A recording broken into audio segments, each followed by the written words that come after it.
Professor ইউনূসকে আসবে নাকি আমাদের বসিয়ে রাখলো ততক্ষণ ধরে? আরে মোদিজি আসবে, একটু অপেক্ষা করেন। আর কত অপেক্ষা করবো? আমার তো আর তোর চলছে না রে। একটু ডাক্তার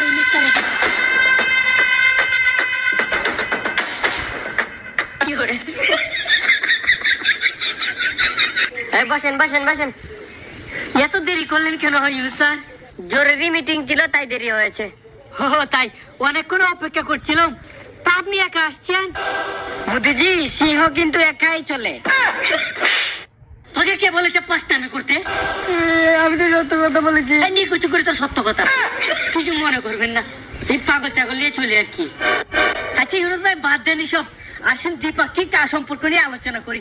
আমরা যে আপনাদের উপর নিষেধাজ্ঞা গুলো দিয়েছি সবগুলো তুলে নিতে চাই, আপনি কি বলেন? নিষেধাজ্ঞা তোলার দরকার নেই, আমরা যেভাবে আছি ভালো আছি। আপনাদের নিষেধাজ্ঞা আপনাদের ঠাকুমার ঝুলিতে ভরে রেখে দেন। ইউনূস ভাই এটা কি বলছেন? এটা তো আমাদের ভারতবর্ষের জন্য অনর্থ হয়ে গেল। আর চাইনা গিয়ে শি জিনপিংয়ের সাথে আপনি কি আলোচনা করে আসলেন ফারাক্কাবাদের বিষয়ে?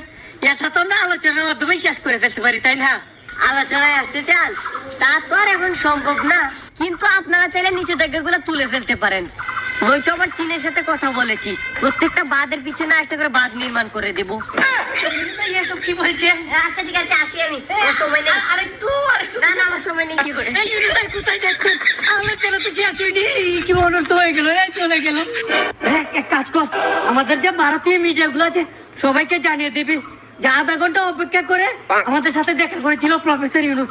আরে মোদিজি এসব নিয়ে চিন্তা করবেন না, আমাদের মিডিয়া গুলো তো গুজব নিয়ে পিএইচডি করা আছে।